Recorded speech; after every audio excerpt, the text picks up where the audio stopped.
everybody. Welcome to our coronavirus cooking demo. I keep calling it a class. It's now a demo. We are here in Bath, at the store in Bath, and we are open every day from 10 to 5, except Sundays we're open 10 to 4, so please come see us. It's been great having people in the store. We do require a face covering. If you can't or don't want to wear a mask, we're still more than happy to help you out on the curbside, so that's always an option. You can also give us a call or email us. Our phone number is 443-1402, and our email address is info@acook'semporium.com. So you have lots of ways to get in touch with us. We are more than happy to help you. If you don't feel like you can wear a mask, we're not going to force it on you, but we do require it to come into the store, and we appreciate your respect for that. We are going to be making gazpacho tonight, which is a really fun, easy soup. It's really fresh vegetables, and that's pretty much it. We are going to put some V8. You can use regular tomato juice in it, but it's mostly fresh vegetables and then seasonings. This is more or less a traditional Spanish group of vegetables for the gazpacho tonight, but you can use anything that you have fresh in your garden. So if you have radishes, if you like some spice, add some jalapenos. I do have Tabasco on the recipe, so you can use that if you want to. The Spanish don't typically heat up their food with chilies and stuff so much. That's more of a Mexican thing. But if you like it that way, go for it. Fresh green beans, radishes, beets, sugar snap peas will add a little sweetness to it. So use whatever you have fresh, especially if you have a garden. This is a great thing to just have in your fridge every day for a snack. Have it instead of a salad, or have it for lunch. Take it on picnics or on the boat. You just have to keep it chilled. You don't have to cook it ever. So it's a really great recipe to have in your repertoire. I usually keep mine in a covered jar like this, but if you're having a fancy dinner, put it in a really beautiful pitcher like this Polish pitcher here. And we also have some wine recommendations, and if I remember, I'll mention it again at the end. Rosé is always a really good choice for a chilled soup like this. This is flowers. Typically it's in the $40 range, and we got a good deal on it, so it's $18.99. But any of our rosés should be really good with the gazpacho. Then we have these two guys, the Coteau du Loir, which is a Kermit Lynch choice. Always count on that for being a good one. And also the Arbois. Both of these, even though they're red wines, when you're eating them tonight or sometime with your gazpacho, you want to actually put them in the fridge for about a half an hour and let them chill down to about 57 degrees. I have to cheat because I'm not Joel and I don't know these things. But 57 degrees is what they call cellar temp, like a wine cellar. And that's how you want to drink these two red wines. So that'll be really refreshing also with this soup. For summertime. So let's get started. I didn't do any prep today, so you can do everything right along with me if you have it. It should be pretty quick and easy. We're going to start with our tomatoes. I did wash all my vegetables since we're not going to be cooking them. And you can use a tomato corer. I'm just going to use a paring knife, and I'm just going to take the core out of these. A lot of people don't like tomato seeds or have a problem digesting them. You can, I'll show you how to get those out. If you cut it, you don't want to cut it this way, but you want to cut it this way, and then you can just take your finger and take those seeds out. I don't have a problem with it, and I like that extra tomato juice, so I'm going to leave mine with the seeds in, but if you do need to take the seeds out, it's really quick and easy to just do that. And then we'll plop those into the food processor. If you don't have a food processor, or if you want your gazpacho really well pureed, a blender's a good choice. I would probably use a Blendtec or a Vitamix or something that has a pretty good, powerful motor on it. Especially if you're going to use something hard like beets or carrots or something that's a little harder. And I'm just quartering these guys, quartering or halve them, and toss them in. I like my gazpacho to have a little bit of the vegetable, a little bit of a mince on it rather than fully pureed, because I like a little bit of the crunch, and the carrot's going to add a nice crunch to this. So there are our tomatoes, and we're going to do this in batches, so pardon the noise, but it won't be too long. Have to plug it in.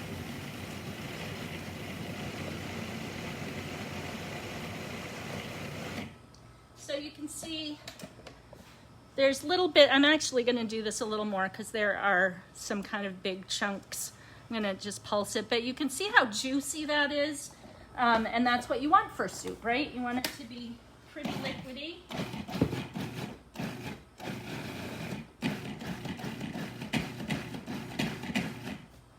And let's see how that looks. And that looks pretty good to me. If there's some big chunks, it's not a big deal, unless you don't have teeth. So you can always chew those bits up. So that's pretty well pureed. And we're gonna move on to our cucumber. This is a fairly small batch that we're making tonight. If you have a large group coming, or if you want to have leftovers, I usually double this batch myself. So I often have gazpacho in my fridge in the summer. It just makes such a nice change from eating salads, and it's refreshing and cold. And like I said before, it's great to take to the beach in your cooler or on a boat for a lunch or part of your lunch. So we also are going to take the seeds out of the cucumber so that we're mostly just getting the cucumber meat in there. And the way we do that is we slice it lengthwise, and then we're going to take a spoon, and I'm just going to dig this out with the spoon. I'm just going to scrape it out. Spray seeds all over the place, make a good mess.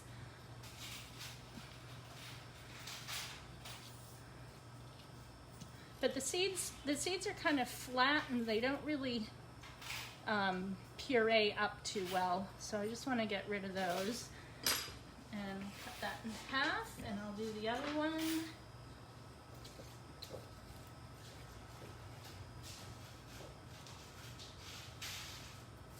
So you can see this is really a really quick fix, especially if you have just harvested stuff from your garden and you're not sure what to do with it.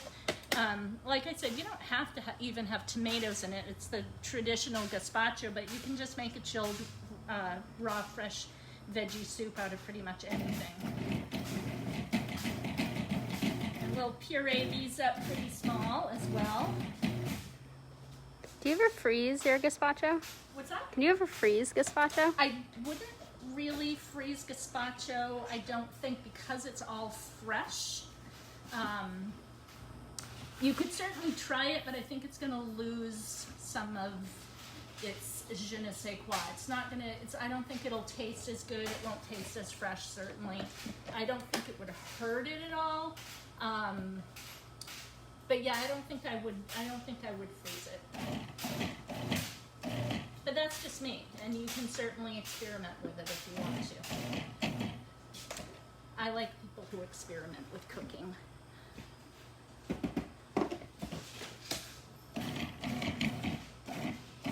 think that's pretty good. So you can see I like mine a little chunky. If you are trying to puree it all the way, I would put several more vegetables in there together, and I would also put some of your tomato juice in there because that'll help it really puree if you want a really smooth gazpacho. So I'm just gonna add the cucumber.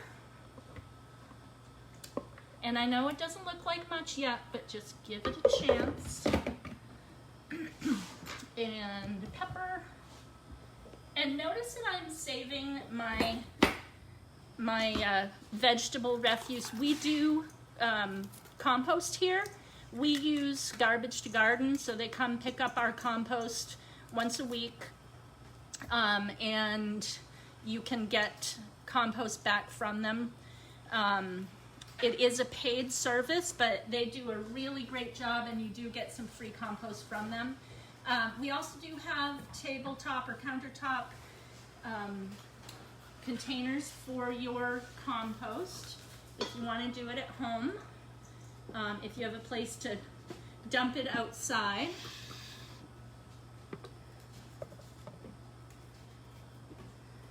One thing to be careful of if you are doing it at home, don't put meat scraps in it. If you're doing the garbage to garden, they'll take pretty much anything. You can put newspaper, you can put the dozen egg container things. You don't want to do too much of that, but you can add that even to your home compost, and it actually is pretty good for it. So with my red onion here, if you don't like onion or you have one that you think is really strong, I would just leave it out, or what I'm going to do is just use half of this one. I couldn't find any really small ones, so I'm just going to chop that up. And I've got a garlic clove, which I'm just going to peel.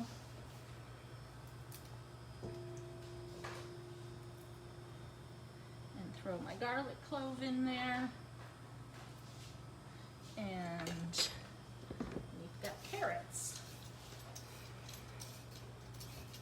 I didn't bring any jalapeno today, but like I said before, if you do like it spicy or you want to add some spice, the fresh jalapeno is great. Be careful of the seeds because they're a really hot part. And I usually use gloves when I'm cutting a fresh jalapeno because I have a tendency to rub my eyes or something like that, and then they sting for about 2 hours. So learn from my mistakes. That's why I'm here. So carrots are peeled. I'm just going to cut the ends off. And I am going to cut these in smallish chunks because it'll be a little easier for the motor there. If you're using a blender, this is the thing that's going to probably stick your motor or wear your motor out. The other thing you can do when you do the carrots is cut them smaller than I did and put your V8 or your vegetable juice or your tomato juice right in with them. So I think that's all of our veggies, right? So let's get these guys pureed up. Except I took the blade out. Like I said, I'm here to make your mistakes for you. And drop things on the floor. Heather just shakes her head at me. Okay.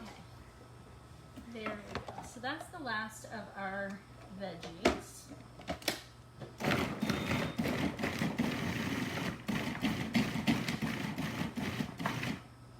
How many cup food processor is that one? This is a 12-cup food processor. I love this one, and I actually have this one at home as well. I liked it so much using it here.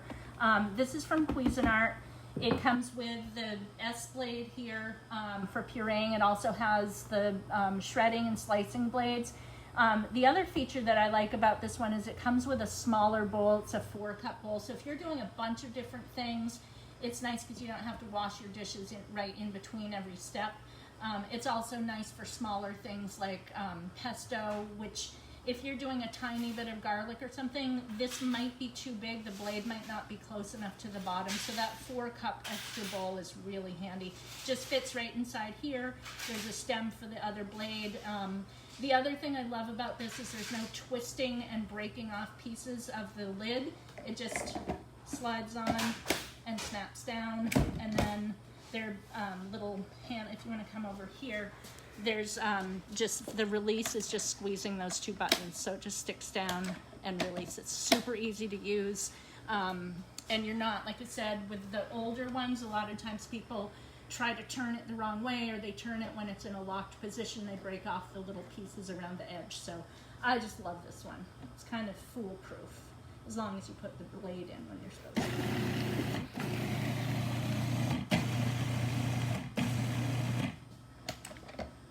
So, and that, for me, this is good because I like these little bits of carrot, so it does give it a little bit of crunch and a little bit of texture. So I'm going to add the rest of our veggies in here.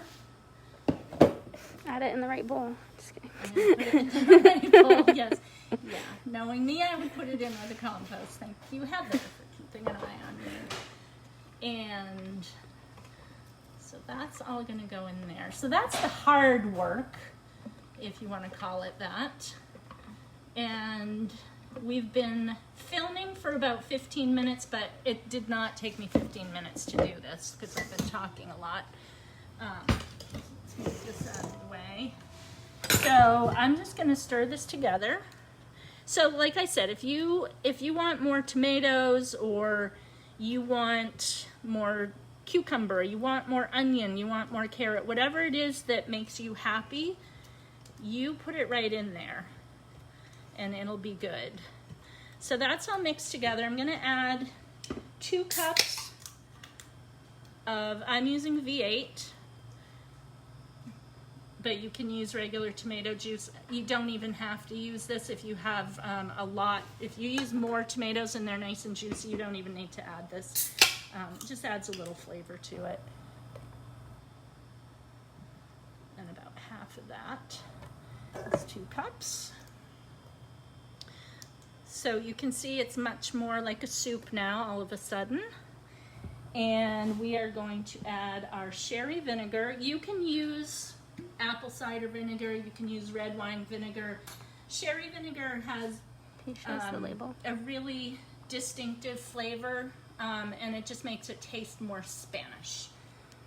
So I have glopping it in there. 1 tablespoon, 2 tablespoons. And you can see it's quite dark. It's got a lot of flavor to it. And if you're not sure, start with 1 tablespoon. You can always add it after if you're not sure how vinegary you want it to be. Then we have pepper. So I'm just going to grind a bunch of fresh pepper in there. You can use pre-ground if you want to. I just always like to use ground, freshly ground. And a little bit of cumin is a very Spanish, like southern Spain. It adds a really nice earthy flavor, and more southern Spain because this really is like a North African kind of spice, or it originated there. So we'll just stir that all in. And I took the salt off the recipe because I wasn't sure that it was absolutely necessary, but I think I might add just a little bit. I'm going to add just a little bit. So probably like 1/4 teaspoon. It just brings out the flavor. And I'm actually going to add a little bit more sherry. I think it would do.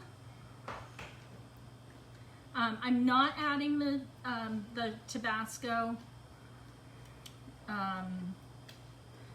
but certainly you can do so if you'd like to. So that is pretty much finished using a clean spoon. I think we've got it. I can just taste the vinegar. It's not overpoweringly vinegary. The salt has helped bring a little bit of the flavor out. I can definitely taste the cumin in there and a little bit of the garlic, and I think that's delicious. So I'm going to put this into a jar and put it in the fridge, and in about an hour or so it's going to be ready to eat. And this is great with just something light if you wanted to make some tapas, a tortilla española, which is it's like a lot of potato with some scrambled egg, and you flip it, and it's really fun to make. But that's a really nice complement with this. But actually, probably any kind of light meal, some fish or something like that would be fabulous with this. So again, our wines are pretty much any rosé.